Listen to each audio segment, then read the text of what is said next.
If your salvia gave you a burst of color in June and then sulked into leggy, flowerless stems by July, it is almost never the plant's fault. It is one of 5 fixable things, and every one of them builds a salvia that keeps blooming even the week you forget to water. Before I get into it, if you want a garden that actually rewards the work, subscribe and stay with me. It genuinely helps. Here is the thing about salvia. It looks fussy. It looks like one of those plants that wants coddling, rich soil, a drink every evening. It is the opposite. Salvia is built to thrive on a little neglect, and the trouble only starts when we love it wrong. So this is 5 ways to stop doing that. And the first 2 never touch a feed. They are simply about where you put it. So why does a June show collapse by July? Almost always, it starts underground. Secret 1 is drainage, and it matters more than any feed you will ever buy. Salvia's roots come from dry, stony ground. Hillsides, gravel, poor, thin soil that bakes in the sun. That is its home. So when you plant it in heavy, wet ground, the water just sits around the base, and over winter the crown, the thick, woody heart where all next year's growth comes from, quietly rots. Come spring, it simply does not return. You blame yourself, or you blame the plant. It was neither. It was the wet. The fix is grit. When you plant, dig a couple of handfuls of horticultural grit or coarse sand into the planting hole, right where the roots will sit. It opens the soil up so water runs through instead of pooling. And if your soil is heavy clay, do not fight it. Plant on a slight mound or in a raised bed, so water drains away from the crown instead of collecting under it. Get that wrong and you get wet feet all winter, a rotted crown, and no comeback. Get it right and salvia will shrug off a wet season that would have killed it. Secret 2 is sun. Full, open, unshaded sun. Salvia wants at least 6 hours of direct light a day, and honestly, more is better. Give it a hot, south-facing spot against a wall, where the brick holds the heat and throws it back in the evening, and it will flower hard, spike after spike of blue and purple, right through the season. If your salvia is leggy and flopping right now, look at how many hours of real sun that spot actually gets. That alone is often the whole answer. Because tuck salvia into part shade, and it does something sad. It stretches. It reaches for the light it never got. Growing long, weak, gappy stems with the flowers thinned right out. It flops over, and it quits blooming early. That leggy, half-empty look in July? That is a plant straining toward a sun it cannot find. That is your June to July collapse right there. So now you have the 2 foundations. The ground is right, sharp and gritty, so the crown stays dry and alive through winter. The light is right, a full 6 hours or more, so the plant grows short, strong, and covered in flower. But the next secret is the one that feels completely wrong, because it asks you to stop being kind to your salvia. Less feeding, less watering, on purpose. Everything you have ever been told about pampering a plant, you are about to do the exact opposite. And it really does feel wrong the first time you try it. Less feeding, less watering, on purpose. That is the 3rd secret, and it goes against every instinct you have. But here is what is actually happening down in the soil. Rich compost and a high nitrogen feed do one thing very well. They pour energy into leaves. Big, soft, green leaves. The plant reads all that nitrogen as a signal to grow foliage, and grow it does, lush and full and lazy, and it barely bothers with flowers. You end up with a fat green cushion of a salvia and hardly a spike in sight. So skip the rich compost and the high nitrogen feed entirely.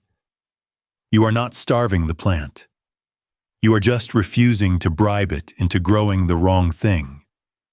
Water works the same way. Water it every single day, and the roots never have to try. Why would they? The moisture is right there at the surface, so that is where they sit, shallow and weak. Let the plant go a touch dry between drinks, though, and something better happens. The roots go looking. They drive down deep into the soil, hunting out their own water, and they build the kind of root system that holds a plant up through a brutal summer. A plant kept a touch hungry and a touch dry roots deep and flowers its heart out. And this is where the whole thing pays off. Those deep roots are exactly why a lean, slightly hungry salvia shrugs off the week you forget to water. The heat comes, the bed dries out, you get busy, and the plant does not care. It has its own water, further down than the drought ever reaches. The very neglect that would flatten a pampered plant is the thing that makes this one tough. You are not being cruel here. You are building resilience straight into the roots. Now flip it, because the failure mode matters just as much. Baby your salvia, rich soil, a feed every few weeks, a drink every evening, and you get a plant that looks healthy and performs terribly. Soft, floppy stems that cannot hold themselves up. A handful of blooms where you wanted dozens.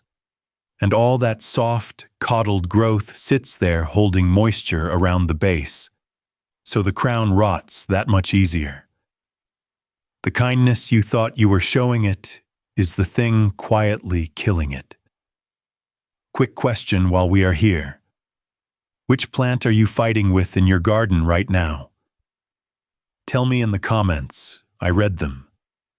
And if this is the honest gardening you have been after, take a second to subscribe, then straight back to it.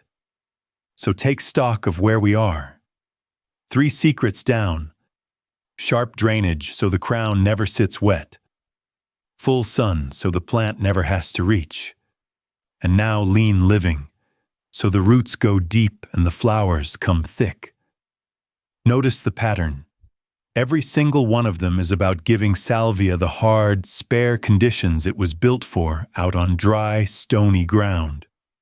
Not the soft comfort we assume every plant secretly wants. This is a plant that thrives on a little neglect. Stop fighting that, and it stops fighting you. Your salvia is now planted right and treated right. It is in the ground it wants, in the light it wants. Kept lean and a little hungry the way it likes, and it will pay you back for that. But there is still one more thing to do.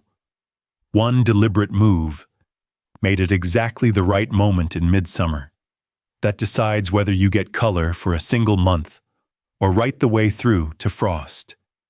Now, the 4th secret is the big one, and it is going to look like you have ruined the plant.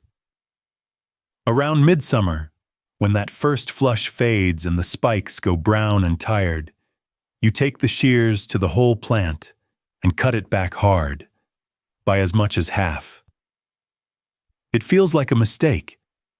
It is the single thing that decides whether your salvia stops in July or flowers all the way to frost. So here is what that hard cut is actually doing.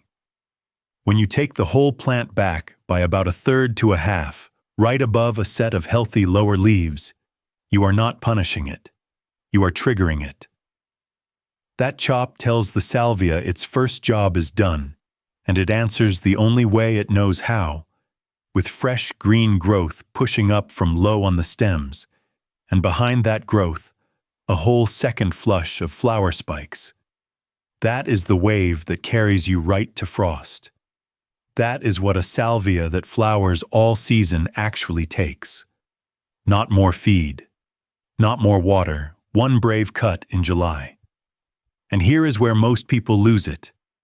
They stand over the plant with the shears and they lose their nerve. They snip the brown tips, tidy it up a little, and step back feeling responsible. And the salvia gives them almost nothing back. A few late blooms, if that. Because a timid trim is not the signal. The plant only pushes a real second flush when you cut deep, well down into healthy growth. Be bold and you double your season. Be gentle and you waste it. I know. Cutting a plant in full leaf back by half feels wrong. Every instinct tells you to protect it. Do it anyway. In 3 weeks, you will see exactly why. The low green growth, the new spikes forming, a plant that looks younger than it did in June. Trust the chop. It has never once let me down. Now the 5th secret is winter timing, and it is the exact reverse of the summer cut. In July you are bold. In autumn you do nothing. And this is where a lot of tidy gardeners quietly kill their salvia every year, with the best intentions, tucking the border in for winter. Do not tidy salvia hard in autumn.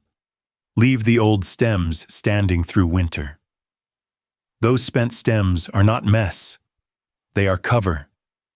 They shelter the crown, the vulnerable heart of the plant right at soil level, from the worst of the wet and cold.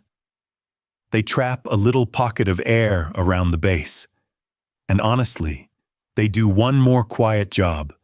They mark where the plant is, so you do not tread on the dormant crown crossing the bed in January. Prune in wet autumn and you invite rot. Every cut you make is an open wound sitting in cold, wet soil, and that is the exact crown rot that kills far more salvia than any drought ever will. Drought this plant can shrug off. A wet-cut crown in November it cannot. So you wait. Wait until spring, until you see new shoots breaking low down at the base, small and green and unmistakable.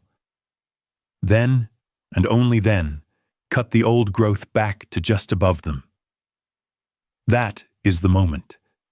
The plant has told you it is alive and ready, and you are simply clearing last year away to let this year through. Patience here is not laziness.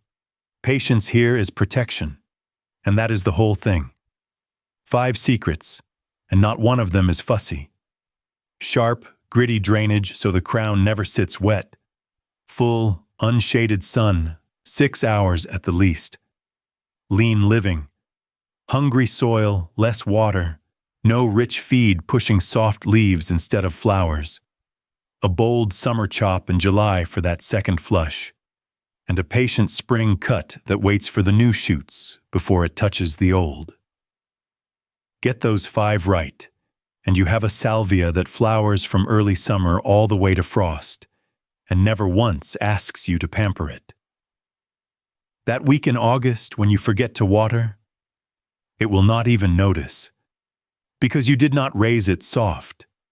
You built it tough, on purpose, the way it was built to live in the first place, on dry, stony ground, thriving on a little neglect. That is the strange gift of this plant. Everything it wants from you is less. Less water, less feed, less fussing, and one honest cut at the right time.